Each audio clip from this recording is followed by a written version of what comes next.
The dojo was full of energy that afternoon. Young students were laughing, warming up, and talking loudly as they tied their belts and practiced a few playful kicks. No one expected anything unusual that day until the door opened slowly and an elderly black woman walked in. Okay. She moved carefully, leaning slightly on her walking stick as she stepped into the bright training hall. The noise in the room softened for a moment. Heads turned. Some students blinked in surprise. Others raised their eyebrows. The sight did not match their idea of a new karate student. She looked far too old, her hair streaked with gray, her face lined with years of experience. She wore a simple cardigan and loose pants, not the crisp white GI that the others had on at first. The students stayed quiet, but soon whispers started. A boy near the back muttered, "Is she lost?" Another chuckled, "Maybe she's someone's grandma coming to pick them up." A teenage girl covered her mouth, trying to hide a laugh. Slowly, the whispers grew into small waves of mockery. They thought the woman had entered the wrong place, or worse, that she truly believed she could join them. The woman did not react. She stood quietly, her eyes scanning the room with a calm expression. Her gaze was steady, not nervous. She seemed to study the dojo as if it were familiar, as if she knew exactly what kind of place she had walked into. Still, the students only saw her age. One of the louder students, a tall boy in his late teens, smirked and said just loud enough for others to hear, "If she tries a kick, she'll break her hip." Laughter rippled across the group. The woman simply gave a small smile, neither embarrassed nor angry. The instructor, a middle-aged man in a crisp GI, walked over to her. He looked slightly unsure, as if he too didn't know what to make of her presence. "Excuse me, ma'am," he said. Politely, "Are you here for someone?" His tone was kind, but it carried a note of doubt, as though he was gently trying to find out if she was lost. The woman lifted her head, her voice calm and clear. "I am here for class." The instructor hesitated. Around them, the students broke into another round of laughter. Some of them could hardly believe what they were hearing. An elderly woman, wanting to join karate. They imagined her struggling to stretch, tripping on her own feet, maybe even needing someone to help her stand.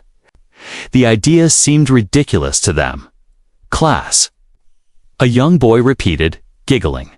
"She can't be serious." The woman ignored the noise. She walked slowly toward a bench along the wall and placed her walking stick down beside it. She sat for a moment, calmly removing her cardigan. Beneath it, she wore a plain training shirt. She tied her hair back into a neat bun, her movements deliberate, steady, and confident. She did not look at the students who were still whispering about her. Her silence unsettled a few of them. They had expected her to defend herself, or to walk out embarrassed. But she seemed neither bothered nor shaken. "Why is she so calm?" Someone whispered. "Does she really think she can keep up with us?" The instructor gave her a doubtful smile. "Well, if you want, you may sit and watch today. Classes can be intense, and," he paused, carefully choosing his words, "and perhaps it may not be the best fit." The elderly woman looked at him directly, her eyes sharp but kind. "I am not here to watch," she said softly. "I'm here to train." The dojo grew quieter at her words. The laughter still lingered in a few corners, but it was weaker now, uncertain. There was something about the way she spoke, calm, firm, not begging, not joking. She sounded like someone who had made up her mind long before stepping through the door. The instructor nodded, though a part of him still doubted. He gestured toward the mat. "Very well, you can join us." The students shuffled around, whispering. Again, but this time their voices carried curiosity as much as mockery. They wanted to see how far she could go before giving up. To them, this was going to be a show, something to laugh about later. The elderly woman stepped onto the mat. Her steps were slow but steady, her back straight, her chin slightly lifted. She bowed respectfully to the dojo the way true martial artists did before entering the space of training. Some students noticed the bow but dismissed it as coincidence. As she stood quietly in her place, waiting for instructions, the students continued to stare. Their smirks and whispers had not gone unnoticed by her, but she gave no sign that they affected her. She carried herself with quiet dignity, as if she had been in places like this many times before. One girl leaned toward her friend and whispered, "I bet she won't last 5 minutes." The other nodded, trying not to laugh out loud. The elderly woman, hearing every word but pretending not to, simply adjusted the hem of her shirt and waited. Her eyes stayed calm, almost serene. But deep inside them was a spark that no one in the room recognized yet. They only saw her wrinkles, her gray hair, her slow steps. None of them imagined the truth that lay beneath truth that would soon silence every laugh and change the way they looked at her forever. For now, though she was just a stranger in their dojo, and they were blind to the strength that sat quietly within her. The dojo floor felt alive with movement. Young students stretched their legs, adjusted their belts, and threw careless punches at the air while sneaking glances at the elderly woman standing among them. Their eyes carried the same message. She doesn't belong here. Whispers turned into quiet laughter. A boy no older than 15 leaned close to his friend and muttered, "She can't even bend down without help. How will she survive warm-ups?" The friend laughed and added, "I bet she won't last 2 minutes before giving up." The woman, Ms. Johnson, stood calmly on the mat. Her posture was straight, her face calm, though the corners of her lips curved into a faint smile. She heard the whispers, but chose not to answer them. Years of life had taught her that words meant little compared to actions. The instructor clapped his hands to gather the class. "Line up," he ordered. The students hurried into neat rows, all except Ms. Johnson, who walked slowly but steadily to join the line. Her steps were unhurried, graceful in their own quiet way. Some of the younger students rolled their eyes. One girl whispered to her neighbor, "She doesn't even know how to line up properly." "She's going to embarrass herself." The instructor looked at her with a faint trace of doubt in his eyes. He cleared his throat. "Ma'am, you don't need to push yourself too much. Maybe just watch today." But Ms. Johnson met his gaze steadily. "I came here to train," she said softly. Her voice was calm, but the firmness in it left no room for argument. The instructor gave a short nod. "Very well. Do your best." Warm-ups began. The students stretched, touching their toes, rolling their shoulders, moving quickly through routines they had practiced countless times. All eyes kept darting to Ms. Johnson, waiting for her to stumble, to fail. At first, she moved slowly. She bent down with care, her back straight, her hands brushing the floor. A boy smirked and whispered, "See? She's too slow." But then, as she held the stretch with perfect balance, the smirk faded. Her posture was precise, controlled, not sloppy like many of the younger students. Push-ups followed. The teenagers dropped to the floor, banging out quick, uneven movements. To show off, Ms. Johnson lowered herself calmly. Each push measured, her breathing steady. 1, 2, 3. Her arms moved with surprising strength for someone her age. By the 5th push-up, a few students were already struggling. By the 10th, sweat dripped from their foreheads while Ms. Johnson still kept her rhythm. The dojo grew quieter. Then came basic punches. The instructor called out the command, and fists shot forward.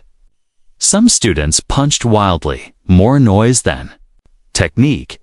Ms. Johnson, however, stepped into her stance, her body turning with smooth grace. Her fist drove forward in a clean line, stopping with perfect control. The sound of her strike echoed, sharper than many of the others. Heads turned. Whispers stopped. Still, not everyone was ready to believe. One teenage boy, tall and cocky, smirked. "She's just copying," he muttered. "Anyone can throw one good punch." But deep inside, a few students began to notice. Her breathing was timed. Her footwork was precise. Her posture never wavered. She wasn't learning these moves for the first time, she was remembering them. The instructor watched silently. Something in his eyes changed, though he said nothing. When kicks began, the mockery returned. "This is it," whispered the same boy. She'd fall over, trying to lift her leg. A ripple of laughter followed Ms.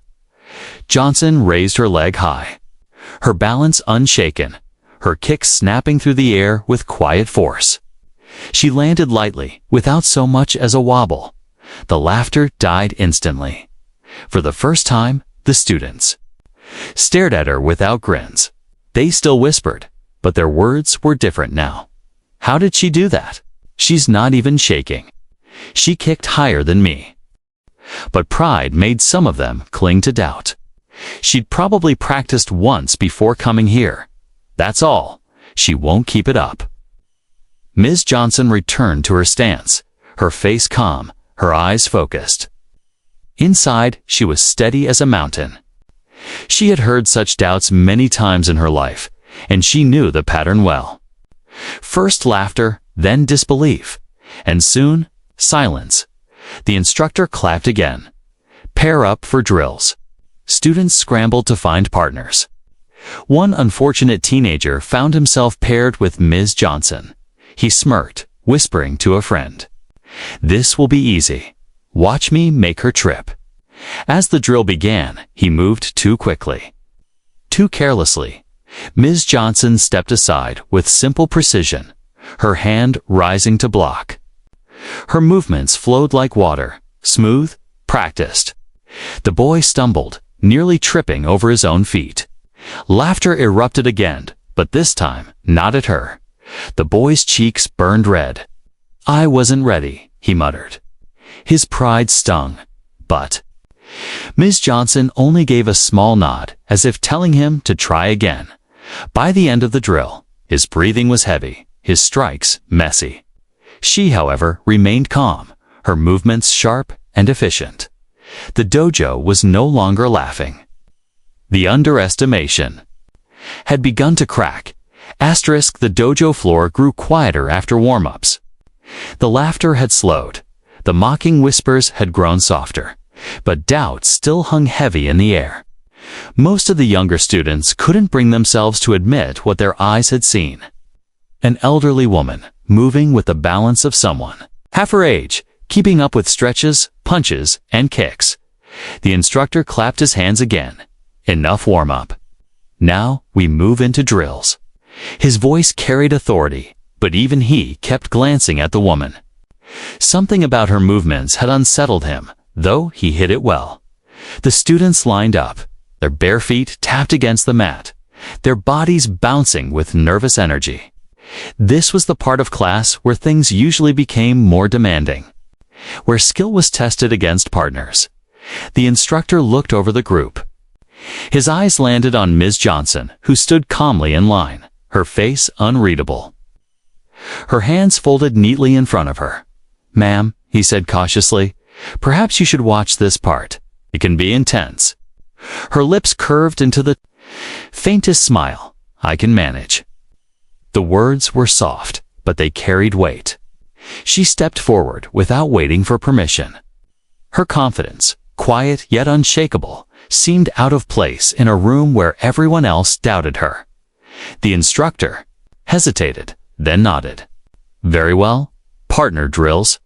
Choose someone your size." The younger students scrambled to find partners. Some deliberately avoided looking at her, afraid of being paired with the grandmother. But fate has its way, and soon a boy of about 17 found himself standing across from Ms. Johnson. His friends chuckled. "Good luck," one whispered. Another teased, "Don't hurt her." The boy grinned, puffing his chest. He had been training for 2 years and believed himself to be skilled enough to impress. In his mind, sparring an old woman would be easy. Maybe he could even show off. The instructor clapped. Begin with basic blocks and strikes. The boy raised his fists, moving quickly, striking toward her with a mix of arrogance and carelessness.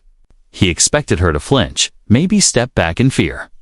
Instead, Ms. Johnson raised her arm smoothly, her block precise.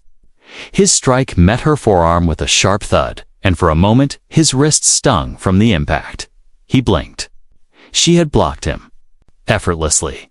He struck again, faster this time. Again, her block was clean, her stance solid, her movement sharper than his own. The boy frowned. His friends, who had been giggling, suddenly grew quieter. Switch, the instructor called. Oh. She strikes. The boy smirked, ready to dodge. Surely she would be slow. But when Ms. Johnson stepped forward, her fist shot out like lightning, stopping just short of his chest. He stumbled backward out of reflex, his eyes wide. She had pulled the strike before hitting him, showing perfect control. The dojo fell silent. Her movements had not been clumsy. They had not been hesitant. They were practiced, deliberate, and powerful. Again, the instructor said, his voice tighter now. This time, the boy was more cautious. But each time Ms. Johnson struck, her fist and foot landed with precision, stopping just inches before contact. Her control was flawless, her power undeniable. Gasps rippled across the dojo. The same students who had mocked her just minutes ago were now watching in stunned disbelief. "Is this real?" one whispered. "She's better than us." The boy's face flushed red. He tried to cover his embarrassment by striking harder, moving faster. But his frustration showed. Ms. Johnson did not falter. She blocked each move with calm ease, never wasting energy, never breaking her focus. At last, the instructor raised his hand. "Stop." The boy lowered his fists, sweat dripping down his forehead. He glanced at Ms. Johnson, but she only bowed politely, her expression unchanged. The dojo was buzzing now. Not with laughter, but with whispers of awe. The instructor's eyes narrowed slightly as he studied her. He had been in martial arts long enough to recognize the difference between a beginner and someone with true experience. And what he saw in her stance, her breathing, and her control was not the clumsy eagerness of a first-timer. It was the quiet confidence of someone who had trained for years. "Ma'am," he said carefully, "have you trained before?" Ms. Johnson tilted her head slightly, her smile calm. A little. Her words only deepened the mystery. A little. If this was just a little, then what would her full strength look like? The students exchanged nervous glances. The whispers had shifted completely now. "She's not new," one muttered. "She's hiding something." Still, pride made some of them cling to denial. "Maybe she just got lucky," a girl said stubbornly. One good round doesn't mean anything.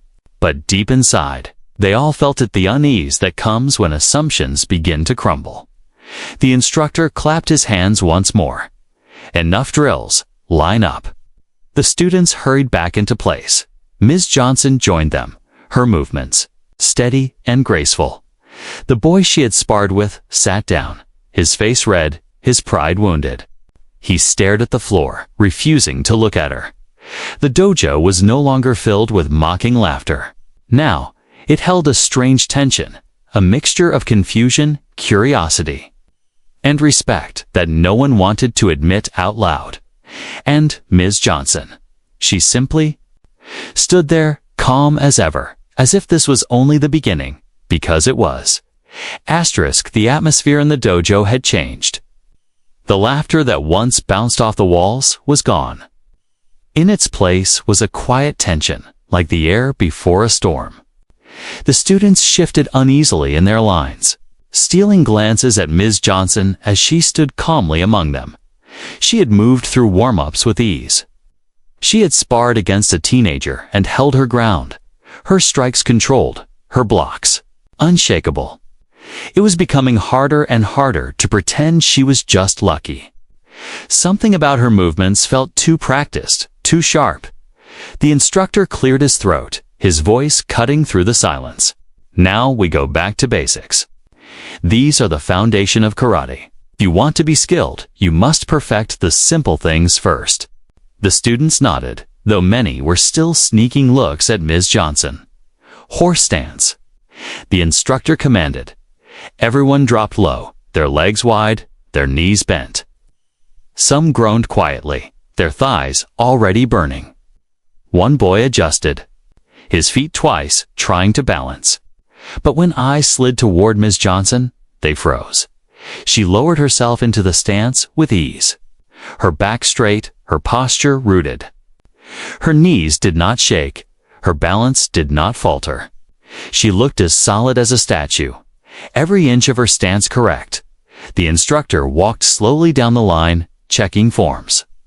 He adjusted a girl's arms, pushed down on a boy's shoulders, and tapped another's feet into place. When he reached Ms. Johnson, he paused. His eyes studied her carefully.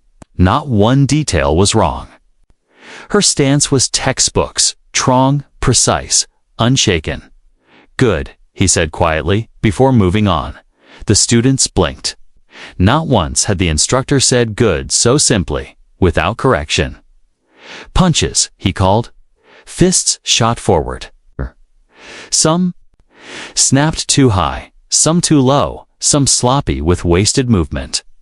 But Ms. Johnson's fist cut through the air with a sharp snap, her arm extending in a straight, clean line.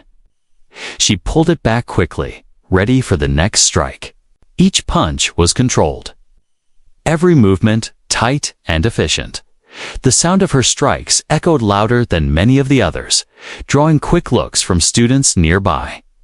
A boy gritted his teeth and threw his punch harder, but his fist wobbled off-center. Ms. Johnson's, in contrast, landed like clockwork. Again, the instructor barked. The punches repeated. The air filled with the rhythm of fists striking the invisible target. Sweat beaded on foreheads, breathing grew heavy. But Ms. Johnson moved steadily, her breathing timed perfectly with each strike.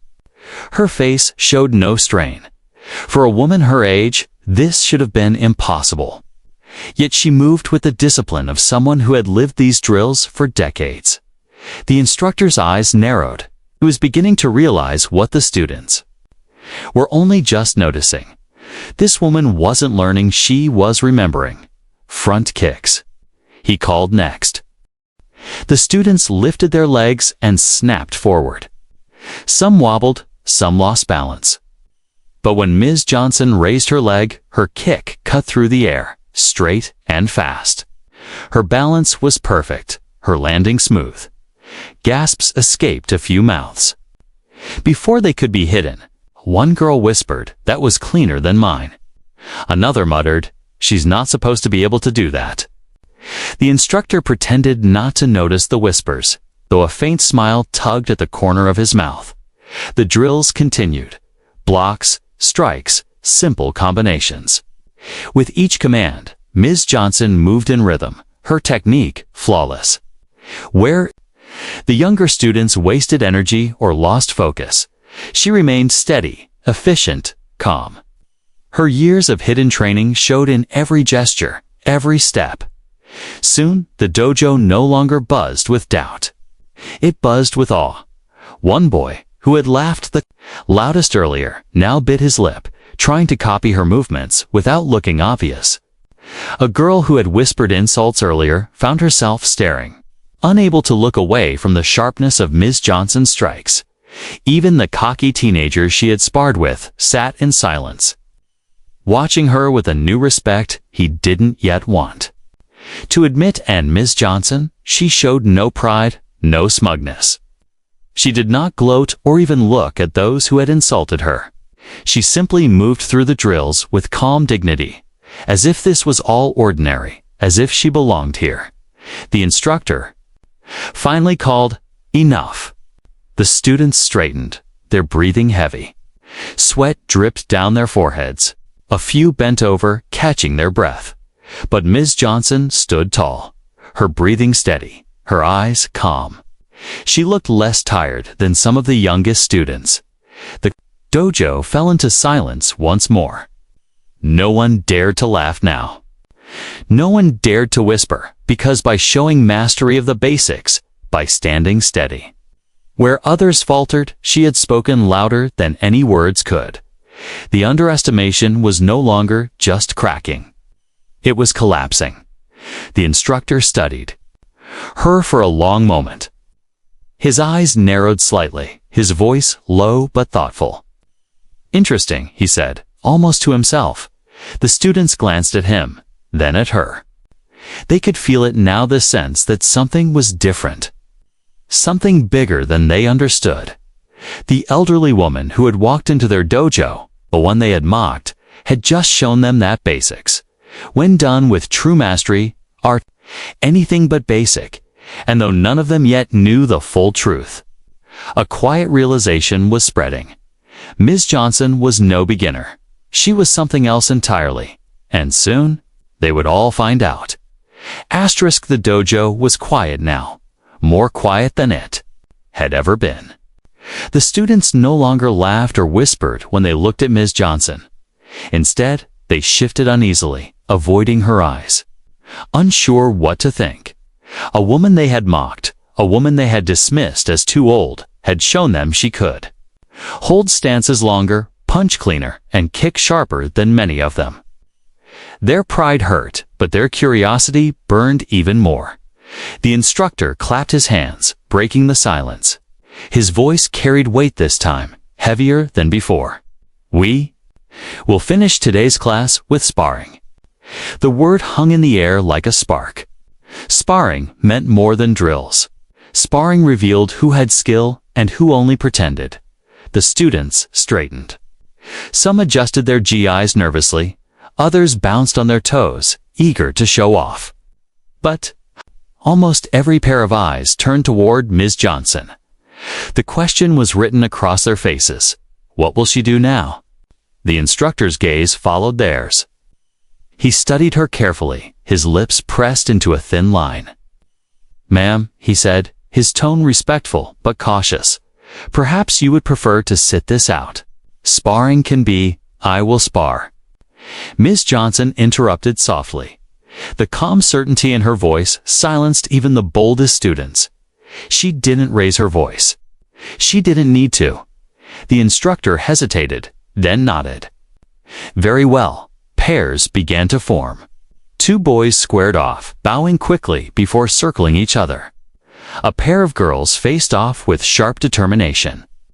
Laughter and whispers had vanished, replaced by the rustle of feet on the mat and the quick shouts of effort, and then the instructor called out, "Johnson, you will spar with Daniels." All eyes turned.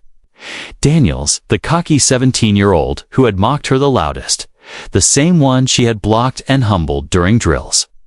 His jaw tightened, his pride still stung. This was his chance to win. It back, he smirked, though his eyes carried a trace of nerves. "Ready, Grandma?" he muttered under his breath. Ms. Johnson gave no reply. She bowed politely, her movements precise. Daniels bowed too, though his bow was sloppy, his pride not letting him show true respect. "Begin." The instructor called. Daniels lunged forward immediately, eager to strike first. His fists shot out quickly, more speed than precision. Ms. Johnson shifted her weight smoothly, her arm rising to block. His strike hit her forearm, just like before, and once again. He felt the sting of hitting a wall. He growled and swung again, faster. She stepped aside with a grace that seemed impossible for her age. His fist cut through empty air. She didn't counterstrike. She simply moved, calm and controlled, letting him tire himself.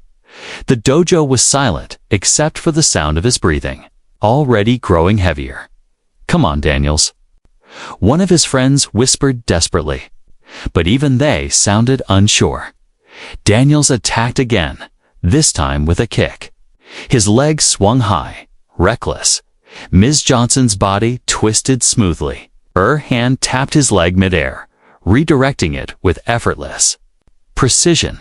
Daniel stumbled, nearly falling. Laughter almost bubbled from the watching students, but none dared.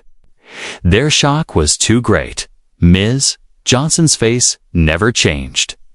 She did not smirk, did not gloat. Her calm eyes stayed on him, steady as stone. Daniels clenched his fists tighter. He charged one last time, desperate to land a hit. He threw a wild punch, putting all his strength into it, and then it happened.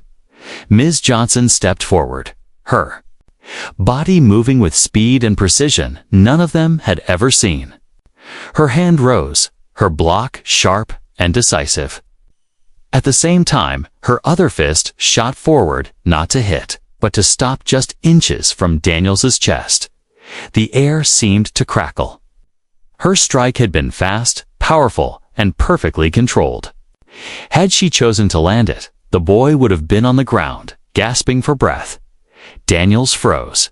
His eyes widened as he stared at the fist hovering near his chest. His pride shattered in that single heartbeat. The dojo gasped as one, not Ms. Johnson, held the position for a moment, then slowly lowered her fist and stepped back. She bowed again, calm as always. Daniels's face flushed red. His chest heaved. He wanted to argue, to shout that it wasn't fair, that he had slipped, that she had cheated somehow. No words came. The truth was too clear. She had beaten him. The instructor's eyes narrowed, though a faint smile flickered across his lips. He had seen enough sparring matches in his life to know skill when it stood before him. And Ms. Johnson's skill was undeniable. "Enough," he called. His voice carried a new tone. "Now, respect. Well done, both of you." Daniels bowed stiffly, his pride burning. Ms. Johnson bowed with ease, her movements filled with grace. The students could no longer pretend.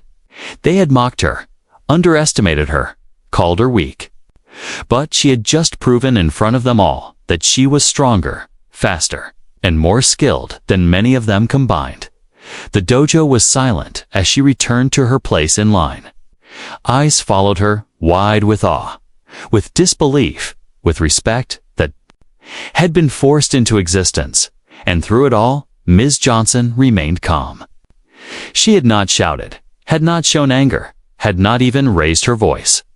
She had let her actions speak, and they had spoken louder than any insult ever could.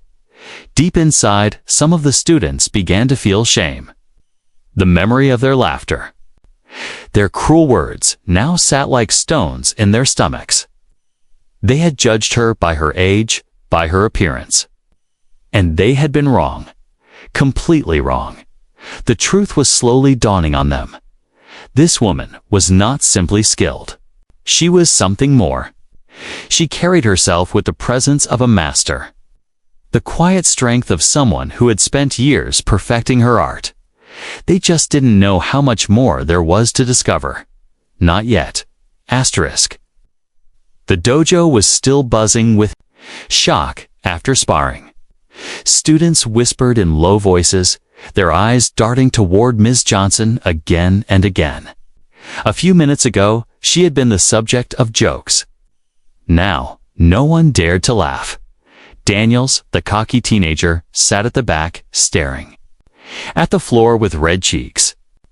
The memory of her fist stopping just inches from his chest played over and over in his mind. He had wanted to prove his strength. Instead, he had been humbled by the very woman he had mocked. The instructor raised his voice. "Line up." The students hurried into position, their feet shuffling against the mat. The energy was different now. No one rolled their eyes or whispered. They all kept stealing glances at the elderly woman who had sparred like no beginner they had ever seen. Ms. Johnson stepped calmly into line, her back straight, her movements unhurried. She bowed with perfect form, her eyes steady and peaceful. The instructor watched her closely. His eyes narrowed, For most of the class, he had doubted her. But now, after seeing her control, her stance, her speed, he could no longer deny it. She was not a beginner. "Class," he said firmly, his tone serious, "today you have learned an important lesson. Do not judge by appearances." His gaze swept across the students, lingering on Daniel's. Strength and skill are not always where you expect them to be. Some of the younger students lowered their eyes in shame. Then the instructor turned. "To Ms. Johnson, ma'am," he asked respectfully, "may I ask, how long have you trained?" The room fell silent. Every student leaned forward slightly, desperate to hear the answer. Ms. Johnson's lips curved into a faint smile. She spoke softly, but her words carried through the room. "I began training in karate when I was a young woman," she said. "It has been more than 40 years. Gasps rippled through the dojo. 40 years? Some of the students hadn't even been alive for half that time. The instructor blinked, his respect deepening. "And your rank?" he asked carefully. Ms. Johnson untied the plain white belt she had been wearing. She held it in her hands for a moment, her eyes soft with memory. Then she looked up. "I am a black belt," she said simply. The dojo erupted in whispers. "She's a black belt. Is she? Serious? No wonder she was so good." The teenagers who had mocked her earlier suddenly felt their faces burn with shame. The truth was undeniable now. The woman they had laughed at was not only experienced, but ranked among the highest in karate. The instructor stepped forward. "Do you have your belt with you?" Ms. Johnson nodded. She walked to her bag, simple and worn with age, and pulled out a carefully folded black belt. Its edges were frayed, its color faded from years of training. She held it with both hands, reverently, as if it were more than cloth, as if it carried her history. The instructor bowed deeply. "Would you honor us by wearing it?" For the first time that day, the students saw her smile widen. It was not prideful, but warm, almost forgiving. She tied the black belt around her waist with practiced ease, her movements smooth, steady, deliberate. The moment it was secured, the energy in the room shifted. She no longer looked out of place.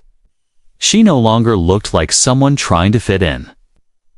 She looked like what she truly was, a master among them. The students stared in awe. The belt was only cloth, but on her, it was a crown. Daniel swallowed hard. He wanted to disappear.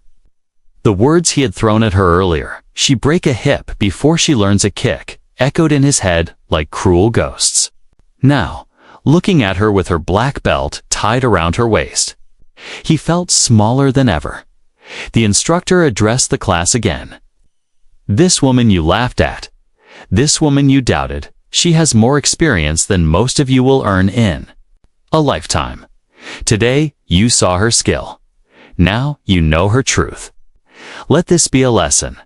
Karate is not about age, race, or appearance. It is about spirit, discipline, and respect." The students bowed their heads, humbled. Ms. Johnson stepped forward. Her voice was soft, but every word carried weight. "When I walked in today, you saw only my gray hair, my wrinkles, my age. You thought that made me weak. But strength is not always loud. It does not always look young. True strength is patience, practice, and the will to keep moving forward, no matter how many years pass." Her words sank deep into the hearts of the students. Some felt ashamed of their laughter. Others felt inspired, their pride melting into respect. Daniels raised his head slowly. I'm sorry," he whispered, his voice barely audible. Ms. Johnson looked at him, her eyes kind. She gave a small nod. "Do better," she said simply. Tears stung his eyes, though he blinked them away quickly. He bowed deeply, the first true bow of respect he had ever given in his life. The dojo bowed with him. One by one, every student lowered themselves in respect to the woman they had once mocked. She bowed back, her movements humble and graceful. In that moment, the truth was undeniable. She was not just a black belt in karate. She was a master of dignity, of patience, of resilience, and for the first time, the dojo understood the true meaning of karate. The dojo was silent after Ms. Johnson revealed her black belt. The soft rustle of her frayed belt still echoed in the minds of the students as if the cloth itself had spoken. The belt was old, worn from countless hours of practice. And yet, it carried more weight than any shiny new one tied around their own waists. The students stood in their lines, unsure what to do with their hands. Their eyes darting between the floor and Ms. Johnson.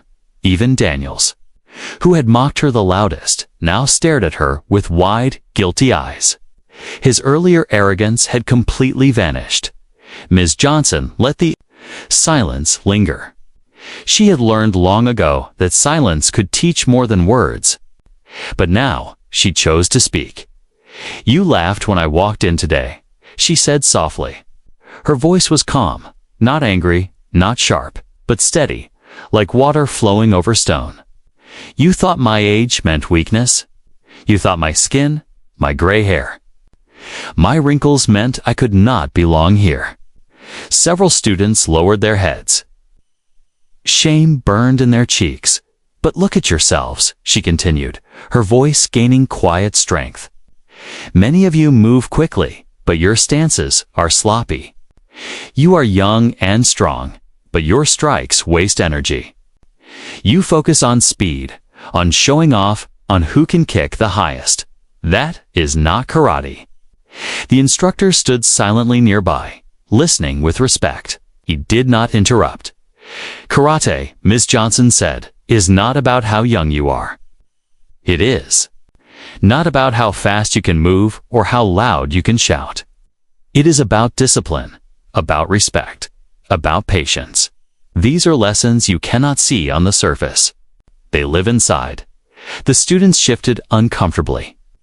Some had come to the dojo thinking only of strength, of fighting, of looking impressive. Hearing her words was like having a mirror held up to them. Ms. Johnson's eyes swept across the room. "Do not mistake kindness for weakness. Do not mistake age for weakness. True power is quiet. It does not need to shout." Her gaze rested on Daniels. He flushed under her steady eyes. "You tried to humiliate me," she said. Still her tone was calm, not cruel. "But in sparring, you learned the truth. Power without control is nothing, and arrogance without respect will always fall." Daniels swallowed hard. He wanted to sink into the floor. But instead, he bowed, deep and low. "I'm sorry," he whispered again. This time, his voice carried further, strong enough for everyone to hear. Ms. Johnson inclined her head. "You have nothing to be sorry for. You are here to learn. So learn." The weight of her words struck the entire dojo. The mocking laughter of earlier felt childish now, so small compared to the dignity standing before them. One of the younger girls raised her hand timidly. "Ms. Johnson, how do you move like that? You're older than all of us, but you're faster, stronger, calmer." How Ms. Johnson's lips curved into a small smile. "Because I never stopped. Even when life became hard, even when people doubted me, I kept training. Not for belts, not for tournaments, not to prove myself to others, but to prove to myself that I could still grow, that I could still stand tall." Her eyes softened as she added, "You will all grow old one day. Your bodies will change. But if you carry discipline in your heart, if you treat others with respect, your strength will never leave you." The dojo was silent again, but this silence was different. It was not the heavy silence of doubt or shame. It was the silence of listening, of absorbing, of learning. The instructor finally spoke. His voice was steady but reverent. Class bowed to Ms. Johnson. The entire line bent low, their bodies folding in unison. This time, there was no laughter, no smirks, no arrogance. The bow carried genuine respect. Ms. Johnson bowed back, her movements graceful. She did not carry herself like someone who had won. She carried herself like someone who had simply lived the truth long enough to no longer need to argue it. The instructor addressed the class again. Today, you witnessed something rare. Skill? Yes. Experience? Yes. But more than that? Humility, patience, and wisdom. Remember this. The art of karate is not just for the young or for the strong. It is for anyone who chooses to walk the path with respect. Students nodded silently. For the first time, they truly understood. Daniels, still red-faced, stepped forward. He bowed deeply again, his pride replaced with sincerity. Please. He said quietly, teach me. The words stunned the class. Daniels, who had laughed the loudest, now humbled himself before her Miss Johnson smiled gently. I will, but only if you promise to listen, not just with your ears, but with your heart. Daniels nodded quickly. I promise. The lesson had sunk deep. Not only for him, but for everyone watching. As class ended and the students filed out, whispers filled the air again. But these whispers were different. They were filled with awe, with respect, with excitement. I can't believe she's a black belt. She's incredible. I'll never laugh at someone like that again. And somewhere in the middle of them all, Ms. Johnson walked quietly, her black belt tied firmly around her waist. She did not need their praise. She had not come for it. She had come to remind them, and maybe even herself, that strength is not measured by age or appearance. Strength is measured by character. And in that dojo, on that day, every single student had learned the lesson. The dojo was different now. When Ms. Johnson had first walked in, it had been filled with laughter, whispers, and smirks. The students had seen only an elderly woman, slow, fragile, out of place. But after drills, sparring, and finally the revelation of her black belt, the atmosphere had shifted completely. Now, every glance toward her carried respect. The same mouths that had mocked her earlier were now quiet. The same eyes that had rolled in doubt were now wide with awe. The instructor stood at the front of the room, his hands folded behind his back. He looked at his students, then at Ms. Johnson, and he gave a small bow of his head. Not to a student, but to an equal. Class dismissed, he said, his voice calm but full of meaning. The usual rush of students toward the door did not happen. Instead, they lingered, their eyes still drawn to Ms. Johnson. Some whispered softly, but their voices were filled with curiosity, not cruelty. Daniels, the teenager who had been humbled most, walked forward slowly. His pride, once tall as a mountain, now felt smaller than dust. He stopped a few feet from her, bowed deeply, and spoke louder this time, so everyone could hear. Thank you, Miss Johnson, for teaching me. His words carried through the dojo. The room stilled. Then something remarkable happened.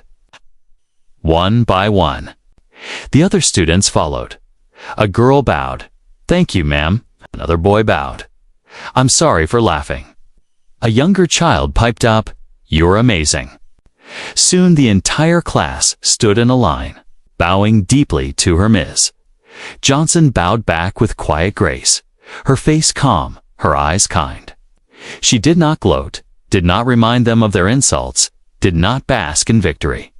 She simply accepted their respect, with the dignity of someone who had lived long, enough to know the difference between winning and teaching. The instructor stepped closer. Ms. Johnson, he said, would you consider coming again? My students know we can learn much from you. Our smile was soft, almost shy. If you will have me, she said. The instructor bowed again. It would be an honor. The students clapped suddenly, their small voices rising in cheers. The sound filled the dojo, but this time it was not laughter at her expense. It was Genuine celebration. When the class ended, the students filed out slowly, many pausing to bow to her once more before leaving. Daniels lingered until the end. He approached her again, his face still flushed with embarrassment, but now glowing with admiration. "Ms. Johnson," he said awkwardly. I didn't know. I didn't mean." His words stumbled. She touched his shoulder gently, her eyes soft. "You are young. Mistakes are part of youth. What matters is that you learn." Daniels nodded, his throat tight. For the first time, he felt the weight of true humility. As the dojo emptied, Ms. Johnson sat quietly on the bench where she had first entered. She picked up her old walking stick and held it loosely in her hands. To the world outside, it was just wood. But to her, it was a reminder of balance, something she had carried through every stage of life. She looked around the empty dojo, her heart swelling. She had trained in places like this long ago, but life had pulled her away, raising children, working long hours, surviving hardships. Yet through it all, she had never truly let go of karate. The discipline, the respect, the spirit of it had lived inside her always, and today she had shown it once more. Not for pride, not for recognition, but to remind these young students, and maybe even herself, that strength wears many faces. Outside, the sky had grown dim, painted with shades of orange and purple. The city buzzed faintly beyond the dojo walls. Ms. Johnson rose slowly, her black belt tied firmly around her waist, and walked toward the door. The instructor stopped her before she left. "Ms. Johnson," he said, "thank you. You taught more in one class than I could in weeks." She chuckled softly. "I only reminded them. The lessons were already here. They just needed to see them." The instructor bowed once more, deeply, with genuine respect. "Then please remind us again." She gave him a gentle nod. "I will." When she stepped outside, the cool air brushed against her skin. She leaned lightly on her walking stick and began her slow, steady walk home. People passing by saw only an elderly woman walking down the street, moving carefully with age. But those inside the dojo knew better. They had seen the truth. A master disguised in wrinkles. A warrior hidden in plain sight. A teacher who had walked into their lives quietly and left them forever changed. The next class, the students were different. They lined up straighter, their bows deeper, their punches cleaner. Respect now filled their movements, not arrogance. And every time they looked at the door, they hoped to see her walk in again, because now they understood. True strength is not loud. It does not laugh at others. It does not boast or belittle. True strength is quiet, steady, humble, and it teaches by example, and Ms. Johnson had become that example. She had walked into the dojo, mocked as a stranger. She had walked out respected as a master. Her lesson would echo in their hearts for years.